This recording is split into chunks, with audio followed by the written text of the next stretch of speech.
So are we introing investing on purpose or capitalism.com now? Yeah, what are we doing? We can do both. We'll both do it at the same time. Ready? Welcome to Capital. No, you're supposed to talk with me. Welcome to Capitalism. We have competing podcasts now, ready? JP. 1, 2, 3. Welcome Hi, to capitalism.com. I'm Ryan Daniel Moran. Get off my show, JP. Off my show. This is Investing on Purpose, Ryan, with It's JP not. Newman. I helped you with Investing You did. on Purpose. That is true. You did help me with this. Good show. Thanks for watching, everybody. So I have surprised you here in your office. Yes. I have moved into your neighborhood. Yes. It's and great. I want to run my investing plan by you. Great. All right. So I need to backtrack a little bit. Please. So JP, you know, I've had a lot of highs and lows and wins and losses with my net worth and the economy. I've had some accidental wins.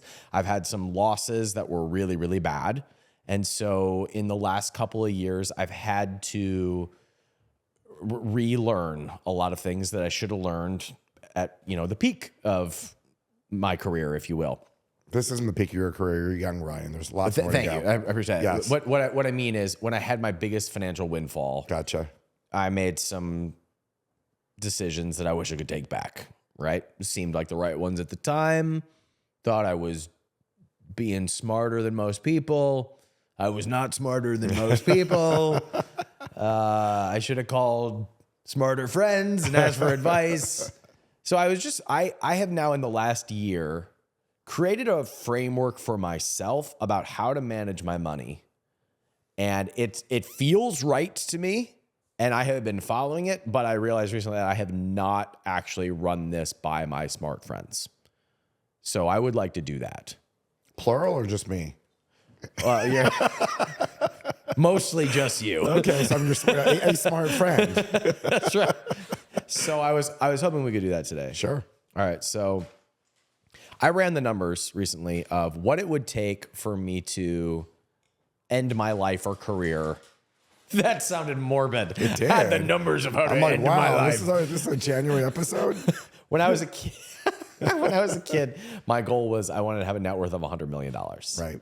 And my approach or strategy was hope I have a great idea and a good business and I'll make $100 million. But when I sat down and ran the numbers after losing my shirt in some bad investments, okay, if I had done this the boring way and just put money into long-term index funds that compounded at between 9 and 10%, which is the average return of the S&P 500 for the last 100 years, okay, if that was just the average for the next few decades of my life, what would I have to do in order to compound into $100 million? And the answer was I would have to invest $200,000 a year into the S&P 500 for 40 years. Now, I'll be 77 by that time, but all of a sudden, my brain kind of changed. And I started to see the compounding returns of time and consistency. Sure.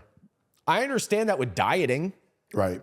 Makes sense. Right. You maintain a deficit, you work out for a long period of time, you have compounding returns. Right.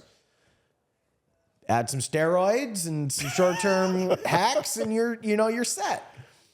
But with investing, I had never thought about it like that. I had thought about big wins, and as a result, I had also had some big losses. Correct. And Ryan, remember, I've done about 3,000 of these financial consultations through my life with investors, and I always say people come with broken hearts and broken money stories. And I've heard so many broken money stories that this is a very common story that I hear a lot. People shooting too high. They got overconfident. They made a big windfall. They get overconfident. They didn't really understand the risk adjusted return, and they shot high and bad things happened. When you say risk adjusted return, does that mean the premium you're getting for something that might go to zero? Correct. Yeah. And I think a lot of us, it's human nature. I'll tell you a quick funny story. Yeah, the answer is yes. I'll tell you a funny story last night. I'm looking at all these coins because, as we know, we have a new president in the office and crypto is going nuts right now at the moment. So I was looking at these coins that I know, like they're joke coins that have market capitalizations of like $54 billion. I mean, the owners of these coins say they do nothing. And we know which ones these are, right? I mean, I think you know what I'm talking about. Like $54 billion of investors literally chasing.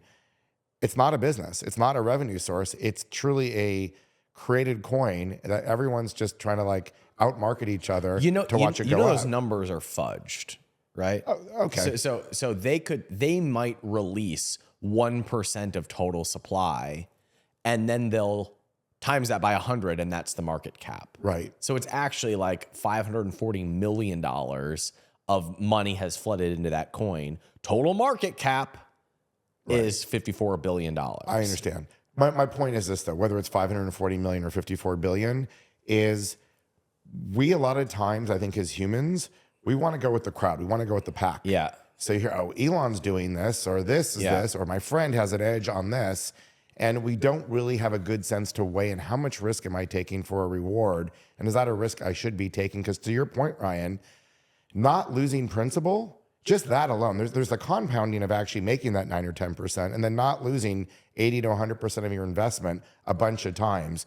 You do the math on that, that's compounding the other direction. Right. Of not having to fight back that $200,000 loss, that $100,000 loss, or what have you. So they're both, compounding goes both directions, in the positive and the negative. Yeah, it never occurred to me that the market gets 9-10% consistently. Yeah. And so if you're not going to get that, you might as well just put it into the market. And so I mean, I thought that I was like well-versed in money, and then turns out growing money is a very different skill set than making money. It really is. And it's hard, by the way, and they don't teach us this. There's no literacy around it. Like, how do you learn? You know, the closest people talk about Rich Dad, Poor Dad, which is a great book about cash flow, but we really don't have a lot of frameworks of actually not only how do you keep your money, but how do you actually become a fulfilled millionaire? Like, it's one thing to be a millionaire, to have that number. I remember when I finally hit that number, like what a big deal it was, but it was a really empty victory. It was a really you're really excited for about 3 days, and then you're just like, it's nothing, it's just credits. But how do you actually become a fulfilled millionaire? By managing your money properly, that the money's actually working for the things that matter to you most. I haven't figured that one out yet. So I can help you. Good. I'm glad.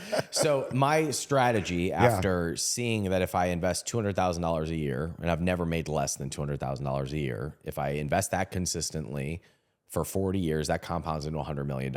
And when I ran those numbers, my whole body went, okay, well, I can hit that minimum. That doesn't sound like a problem. Okay, now I have my $100 million plan. How do I build on top of this?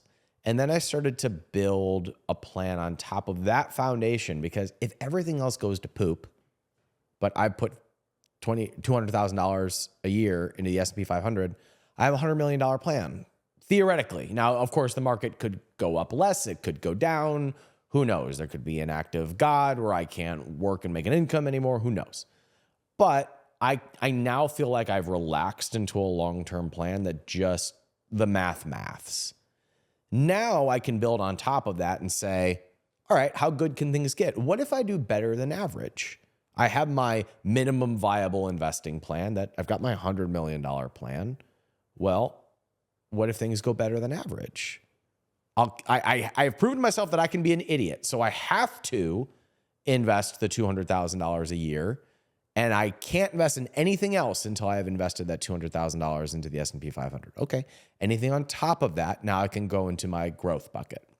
My growth bucket is I genuinely enjoy keeping a list of stocks that I track, that I know the stories of, that I'm interested in, that I believe in, and I'm watching their numbers, and I'm tracking the earnings per share, and I'm looking for them to go on sale. And about once or twice a year, one of them goes on sale. Yep. So my next bucket is I invest in something that I think is undervalued and meets my numbers, and I'm enjoying getting better at running the analyses on these types of companies and on these investments. And then if I do that well, then I can look at speculation. Then I can look at, okay, I'm going to put more into Bitcoin, or I'm going to invest in the co-working space that you and I both know about, that's here in Austin, that I feel really excited to be a part of. I want to work there. I want to be a part of that community. I threw some money into that, and it makes me happy to be a part of something like that, but that's part of the speculation bucket. So that's kind of the long and short of that plan. I ran the numbers on, okay, what if I hit my numbers on the minimum for my liquidity putting into the broad market. Well, what if I put just as much into my growth stocks and I did 15% per year? Over the same amount of time, my wealth could compound into $1 billion. And I actually wrote out how this all maths. And all of a sudden, I started to see, okay, first of all, I can take my time. I realized that if I just hit my minimums, I'm going to be fine. And I felt like I had breathing room in my life again, because I don't need to figure out what my $100 million plan is right now. I can relax into doing really high quality work because I already have my $100 million plan. Might even compound into $1 billion. And the irony is, of course, if I'm relaxed into doing really good work, I'm probably going to do better work and make more money. Correct.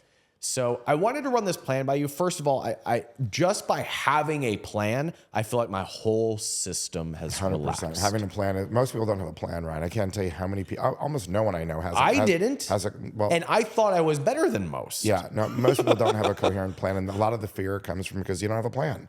How could you feel certain about anything if you don't have a plan or a roadmap? I never could have articulated that until I went, oh crap, I don't have a plan. Now that I have a plan, every month I'm excited for the growth of the plan. I get a dopamine hit every month because I'm 1 month closer. I feel it has changed the way that I see a lot of my life. It's changed the way that I view my workouts. It's changed the way that I view my business. It's like, how can I break this down into such simplicity that I look forward to the plan?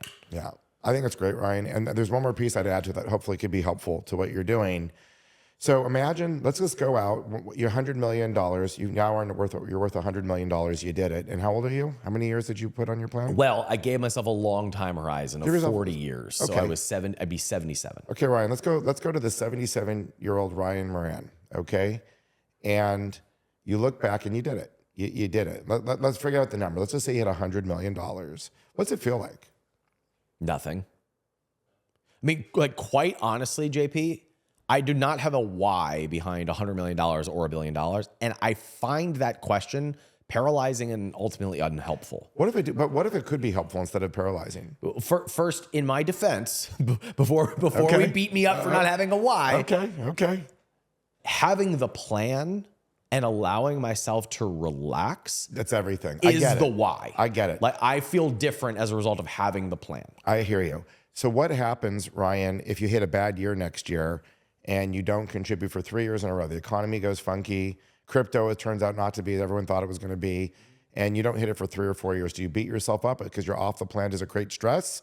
Or can you allow yourself to go 3 or 4 years without contributing to the plan, without you feeling a feeling of like a failure feeling, or feeling like I'm off plan? I think that the way I would react is looking forward to getting back on track so I can follow the plan. Great. I feel a lot of conviction for the plan. Totally. So I think it's great. And I think having a plan is absolutely better than not having a plan. And the words you've used, by the way, is you've told me it makes you feel more relaxed. Yep. And more open space that I can just exhale. Yes. That is, and I agree with you, that is so important because that gives you your time wealth, which is your ultimate wealth besides your health. I have noticed, I feel like I have more time. Of course. Because you're more present in your time. When you relax, you're more present in your time. So you're actually feeling, you're experiencing time wealth. Yeah. Okay. Now, what if I could tell you, Ryan, that we could take the plan that you have and we can add more to it and start putting in some things that'll actually, you don't have to wait till you're 77 to feel these huge victories. Does that mean that I have to complicate the plan? I don't have to complicate it. Because part of the beauty, I think, is the simplicity. Right. I'm going to put this much into low cost index funds, and then I have my growth plan, and then I have my spend. That's super simple. What if we had victories more often than you turning 77? What if we had one every year? And we actually got the same dopamine that you wanted from the 100 million. What if we could actually reverse engineer the dopamine drip you want at 100? Because what you're really looking for, Ryan, the amount means nothing. Yeah. At 100 million, you're probably not going to get a 5th house or a 9th wife. You never know. It happens these days. You could. But what if we were to reverse it? It will be 2065. You might be living at 200. This might be your 3rd wife or 4th wife. Okay. But we don't wish that upon you. We'll just have to see how it goes.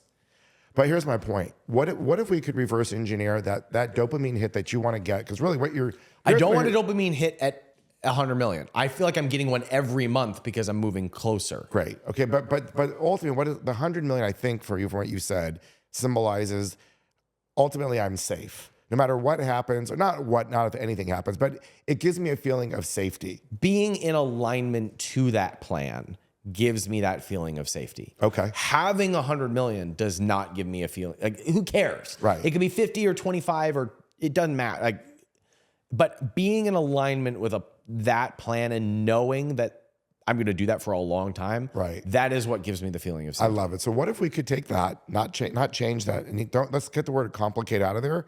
What if we could start firing for you some short-term benchmarks on your life that revolve around some of the four-dimensional wealth items? Let's just go right to purpose. And you and I could go off for this a long time. I know you well enough, Ryan, that I know your purpose. I know a lot of the why that makes you cry. I mean, you're brilliant at many things. But what if we could actually tie some dollar amounts? You still can keep your big plan. I'm not taking away your big plan. You can keep it. But what if we could do some shorter term things that literally, as you achieve over the next 6 to 12 months, starts firing that when you have this experience, for instance, you go to Cleveland and you buy your first 2 rentals, right? Let's say in 12 months from now, you and I are in Cleveland together and you bought your first duplex or fourplex or sixplex. What if you actually created that now as part of your plan? So it's not only the 200,000, but it's 200,000 plus I'm going to buy this duplex in Cleveland. And the reason why I'm going to buy this duplex in Cleveland, because I know you pretty well, Ryan, is A, you love your hometown. B, you've told me that it's really important to you from a value perspective to bring that town around, to show your support. Yep. And ultimately, what you really want to do is you want to mentor young entrepreneurs that maybe don't have Austin, Texas, and you want to help them, you want to help mentor them in businesses so that they can be successful. It may ultimately look like a WeWork, which is why you're attracted to WeWorks. Because ultimately, Ryan, for your purpose, you want to help people through mentorship, through education, through empowerment. You want to help the next generation. I'm sorry to interrupt, but I need any clarification on something. Is what you are suggesting that we add in pieces of wealth building that are in line with purpose? Or are you saying that we add in rewards that make the wealth plan more enjoyable along the way? I'm saying that we actually add in more benchmarks that are aligned to Ryan today, not present Ryan, not 77-year-old Ryan, that actually are wealth benchmarks, but also tie into your legacy. They tie into your purpose. Okay. So when you win, like let's just visualize 12 months from now, and you have your first duplex, and you ultimately know you're going to have. We got to pick something other than having a duplex in Cleveland, Ohio, for this to land. How about you ultimately want a WeWork? You want to create an office building? I want to open a co-working center. Okay, and let's just incubator. go aggressive then. Let's just say you get to this co-working center and you're standing there and you have the ribbon cutting, boom, and it's gorgeous. And you and I could like spend the next 30 minutes, but we won't right now, describing it. I would have you describe it with Joe Stolte over here. We do a chat GPT and we'd have the whole thing like built out for you, like exactly what it's going to feel like, the atmosphere, what's going to happen to people. But the reason why I think that's important is you literally could say, you know what? I'm going to do $200,000 for the S&P, but I know this can be profitable too. And the next thing I want to do that really aligns with me, who I am and my purpose, is putting $40,000 or $50,000 aside for the next 10 years. Maybe you're 10 years or 5 years away from the center. I'm going to start looking, but this is really important to me. And the reason why this is important to me, it's economic. It will be, when I hit it, I know I've hit a certain dimension of wealth that I can now afford my own piece of real estate in Cleveland, exactly what I want. But it also is hitting these other dimensions of like, wow, I'm now hitting legacy. I'm becoming the magic manifester. Like I can just make up these $10 million investments and they just happen now. And I can tell you from my own experience, Ryan, the more you do this and the more you start firing up their financial goals, financial metrics that are actually met with these other dimensions, you get really good at hitting them. It's crazy. I can't even tell you the magic of all of a sudden what starts out at $3 million becomes a $7 million project, which becomes, like for me right now, I'm working on a $3 million nonprofit project. I'm sorry to interrupt. I need to process this out loud because you're please. going I'm real fast. quick. I am sorry. And I got to make sure I understand. Okay. What I think I'm hearing you say is that we can bake in other financial moves that are in alignment with a greater purpose that we give ourselves permission to pursue once we hit certain financial objectives. What if you didn't need... Oh my goodness, just say yes or no. What if you didn't need permission? Okay. In other words, what if that was just the way you do things? So, I mean, something is not tracking with me in this because that all of a sudden feels like if it deviates me from my plan, Right. I've moved off script and I don't have the same certainty in which I am currently marching down that plan. Right. So there's something I'm missing, or that I think I might be more excited about the plan right now than working in other things. I think what to understand, Ryan, could be, first of all, we're making some assumptions here. One of your assumptions is that the S&P is going to be safe and always do this 9%. Now, Ryan, you're a really talented entrepreneur. You've made much higher returns than 9%. Just stick with me here for a second. There could be other things. Like if you and I really were to sit here for an entire day, I bet you we can come up with 5 other things we could do. And I understand the S&P just feels safe. It gives you a format, and that format gives you a structure. And I don't want to take that away from you yet. I'm just saying, if we tie in even that let's just stick with the S&P. The more you tie in the things you need, but they're tied into other things that are short-term goals, not long-term goals, that are going to bring you joy. Like, for instance, let's just throw in one example. I'll throw one more example. Taking your kids on a crazy vacation. I know you went to Disneyland this year. Mm-hmm. You told me how much joy that created for you. Mm-hmm. So what if you baked into your financial plan, keep your S&P, a $50,000 crazy budget, audacious, $100,000, you pick your number, an audacious budget that you make a commitment that between now and the time your kids hit 20, which is exactly what I'm doing with my kids right now. Every year that my kids get more cognizant, the budget goes up on what I do with them on a vacation. They get more exotic. I can tell you it's actually part of my wealth plan. Not because that's going to have a compounding return, but I know when I make money and I bring money in, a lot of times I visualize the next trip. So I'm anchoring in things that matter most to me, my family, those experiences with my family, the things that create real wealth and fire for me the most amount of joy, and I attach that to a result. So for instance, I have a building that's selling in 60 days from now, and I can share with you, I've got 4 or 5 things I've already attached to that. I could put it all in the S&P and get my 9%. And by the way, I will put some money in some boring, predictable things like the S&P. Like, I'm not going to just go do all these things with it. But I'm firing all these other things in my other categories that I'm planning to do that light me up, that light my family up, that will give me the highest degree. So when it closes, it doesn't feel like an empty victory of more credits going into my bank account. It feels like it's exciting. It feels like a huge win. It's like, I mean, my next trip's actually going to be to Seoul, Korea. It's my last trip before Alec leaves the house. And I have this outrageous, he's a foodie. I have this outrageous food tour with like a private chef. Like, I'm going to go all in. And even though I could afford it, I'm actually tying it to the close of this building. And I've got about 4 other things, including my next dream car that I'm going to get for myself if it all closes. So I've built in all these emotional things that fire my brain off, so that when you're doing business and you're doing your plan, there's a lot of fun. You're peppering in some fun. And there's still discipline in my backbone. So don't feel like you have to give up your discipline. Keep your discipline. Just make sure you're sprinkling in fun so that this discipline thing that you're on brings you joy and lots of like quality, and not just a plan, but it's a plan that's a little more, if I can say it, if it's a little more 4-dimensional than just a plan. It's got lots of triggers in it and lots of anchors. I should say. The difference in how I feel after just having a plan is that I feel like I can now have permission to have things like Great. This. Awesome. Because before, when it was just like, I made some money, there was no plan of how to allocate it. Totally. Now I'm either following the plan or I'm more aggressively following the plan, and I can have permission to, well, if I hit my minimums, I'm already on the $100 million plan. Right.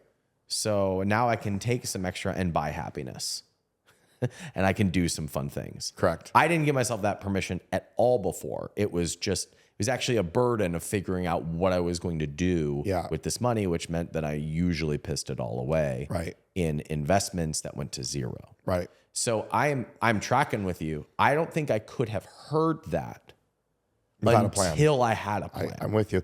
You've been saying something too, and hopefully, I think you already know this, but I'm just going to put some terms to it. The 100 million is great. Again, it's arbitrary. It's a goal. It's like I'm going to do a marathon. That's going to be 26 miles. I'm going to do it. But actually, what you're talking about, if you think about it, what you've said to me multiple times is like, I'm going to put $200,000 a year into the S&P. When I have extra money, I can do X, Y, and Z.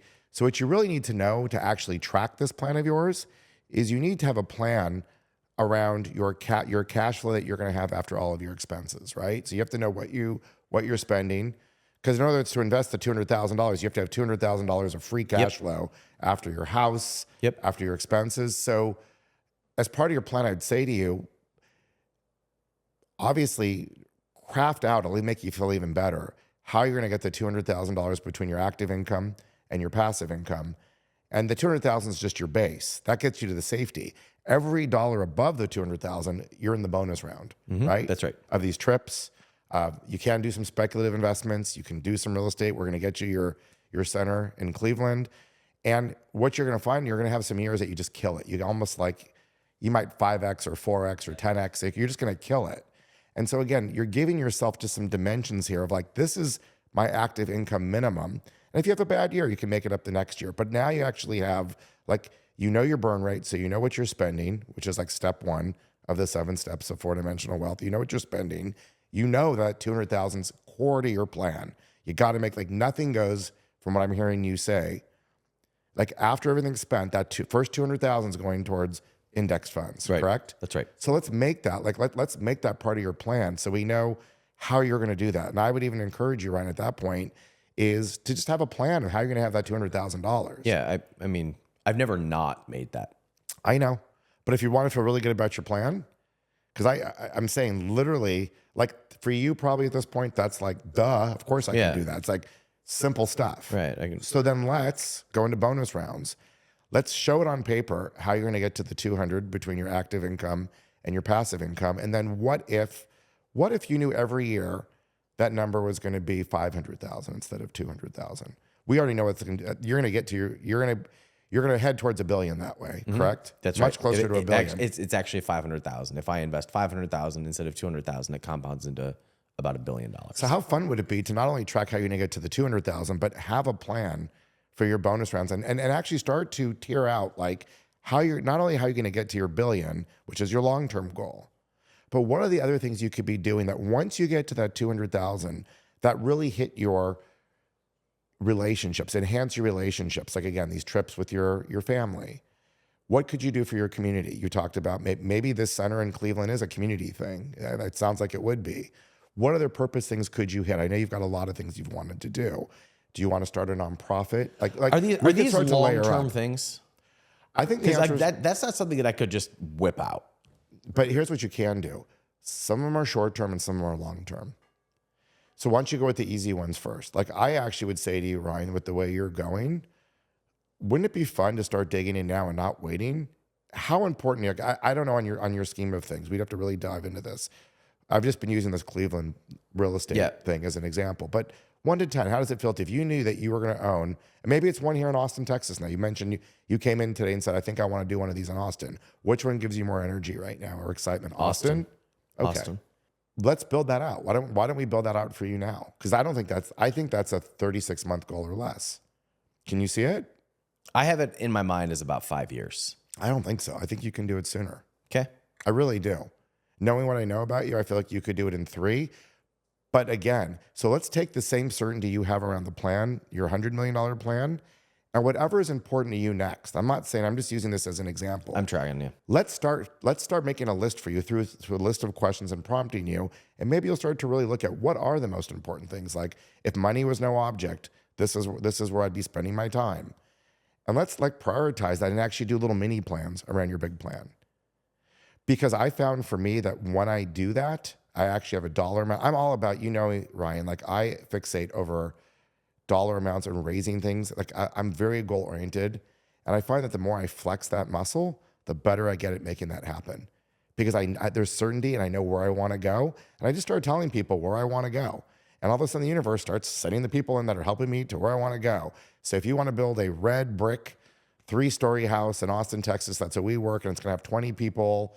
And it's going to be having programming coming into it. And there's going to be the best whiskey bar in all of Texas. Or I'm making this up. But whatever your version of that is, the more you actually start to paint the picture and talk about it and know how much roughly it's going to cost to put together, you're going to get a lot of these victories on your way to 100 million is all I'm telling you. I think the work then for me, and again, I could not have done Does this. that make sense? I don't know. It does. It forces me to sit and dream a little bit. It does. It really does. I would say that until I had a plan that I knew could compound, most of the mental energy about my financial future went to, what am I going to do to grow this? Yeah. What if it all goes away? What if this happens? And now that I have a plan, it's like that's satisfied and I'm excited by it. What I'm hearing you say is that the next layer to that is to bake in things that I now give myself permission to do. Yes. And so the next part of the plan is to identify what are those life-giving goals, activities, and milestones that we can work along the way and attach milestones to. Yes. You know, Ryan, for me lately, it just came to me, the fulfilled millionaire. Because I've seen so many people with money who actually become less fulfilled because they're so goal-oriented on their company, 2Xing, 4Xing their company, and they're so focusing on that, they're letting their marriages or their relationships with their family, they're stuck to their phone owns them, they don't own their phone, so they don't own their time. And I feel very fortunate, and this has been my own journey, and you've been on this journey with me, Ryan. I'm not perfect. I'm a human. I've got my human emotions, and they're chunky and cloggy, and I have my days. But I do feel I've been able to create a framework for myself and a mindset of a fulfilled millionaire. And the more I exercise that, and what all that simply means is my money doesn't rule me. My money is there to support me in my dreams. And I'm dreaming crazy things, right? And they keep happening right now. And they're not all about me. It's about raising money for a charity I care about. I just did like 2x what I thought I could raise in a matter of 90 days. I now have 2 other really fun projects on fundraising for other people on things that just interest me, people that I meet. And then like the real estate, like I was telling you before we got on camera here about this real estate deal, that I've learned to free myself of stress. It's almost like this playful money game. And I'm so confident because I've been doing it for so long that it's taking the stress and anxiety out of my body, and I'm in a deep place of trust. And I find that when I'm in a deep place of trust, it's so much bigger than just me. It's so great to come home to my family and give the energy of safety to them. I don't have to say it. I am it. So where does that make sense? I don't know if that makes sense. It makes sense, but I'm not seeing what you're saying needs to be different about my plan or how I need to think about this differently in order to achieve. You don't. You're actually, your plan is the path to what I'm talking about, of being a fulfilled millionaire. So I'm not trying to change your plan. I think I'm going to call your plan the backbone for you. Yeah, it's a really good backbone. So let's not it's not either or, Ryan. I'm literally giving you supplemental ideas of adding these dreams along the way, because it's so fulfilling that by the time I'm 77, God willing, and if, let's just see, we'll use the same 100 million, you're at 100 million, whatever the number is, it's so cool that, hey, I achieved this number. And by the way, I have a number for me too.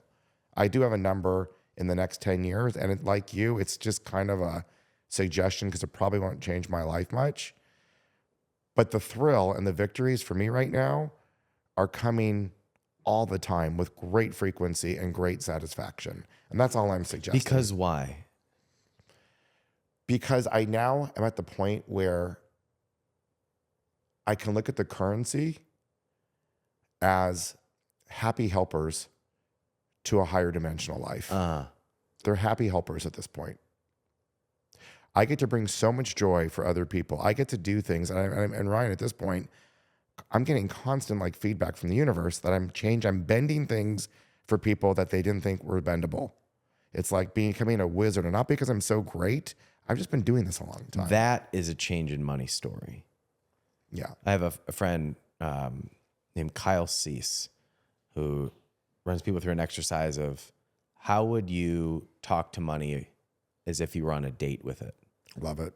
Because some people would say, I never have enough of you. I never get enough of you. You're never around. You're always running the other way. That's how people will talk to money when they're on a date with it. Right.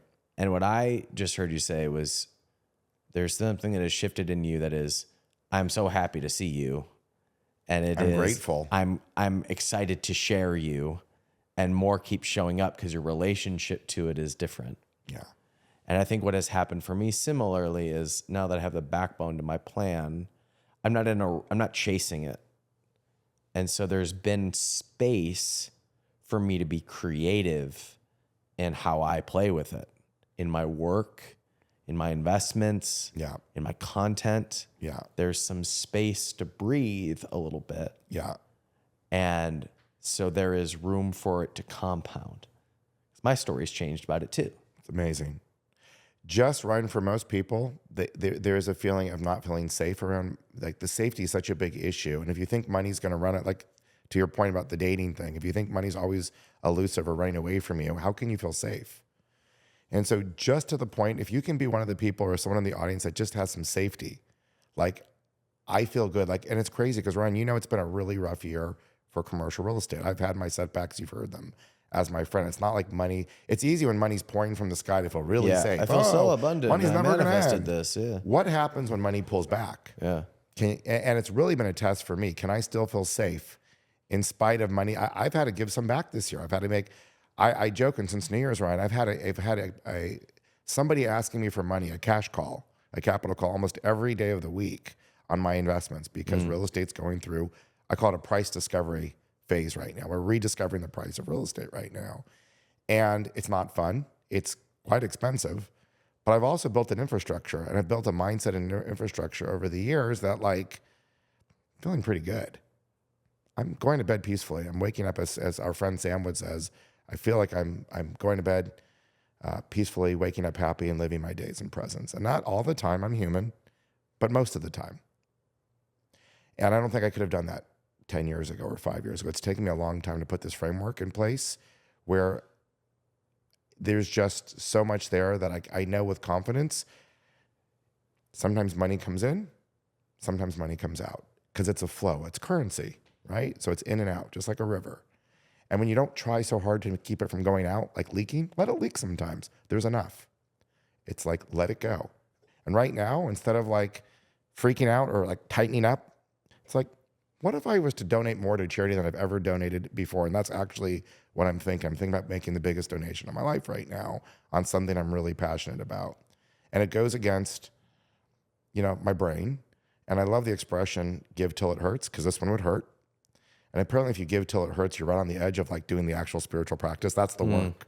When you give, when you feel safe, that's great. And I'm not doing it to be crazy. I'm not doing it to prove anything. This is like my own spiritual work around money so that it doesn't own me. I don't want to be owned by it. So this is like my liberation, actually, is to keep pushing that muscle. And then you get flow. So give me an assignment that's in alignment with your framework of what I should bring to the rest of my plan. What I would love, Ryan, for you to do is the Ryan Moran version, what I've been calling the Starbucks exercise. I would love, Ryan, and I'm happy to help you, but you and I could go on. I have the 20 questions, or we could just do it. But I'd love for you to come back to me and tell me in the next 3 years, 5 years, if it's easier for you, 3 to 5 years, that's 3, some major milestones in your life that, again, it's probably going to be around your kids, like milestones that you're celebrating that money's going to support. Can do. Crazy vacation, trip of my dreams around the world with like whatever it is for you. I'd love to hear from you. Let's say 5, 10's too many. Let's even just, if you had 5 of those things, I would be interested in, maybe I could participate in one. Like maybe we'll do a crazy trip or do something that's really interesting to you. I'd love to do that with you as step 1. I'm happy to do that. Here's what's coming up for me as you say this, and then we'll close. Yeah. I'm only now,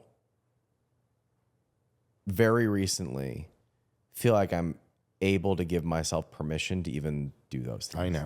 I know. Isn't that wild? It hurts me, but I know it because I know it in me. When you say it, I know that part of me that for years was constricting and living in scarcity and fear and how many hours it's wasted in my life. And it didn't matter how much you made. There was still this sense of, I'll do the thing when. Like someday life will smooth out and then I'll plan for the things that I want to do. And there's been grief lately over losing out on some joyous memories that I didn't carve out time for. I understand. Yeah. And that got my attention recently, which is part, I think, what is pushing me in a different direction. I've had a lot of anxiety and sleepless nights in raising kids and going through all this of not having a plan or a structure, and it's really painful. Yeah. I had a funny thing today. So my wife, my darling wife, who you know very well, she always has things, there's always things. And so I learned at an early part of my life when I got advice from someone that we both know.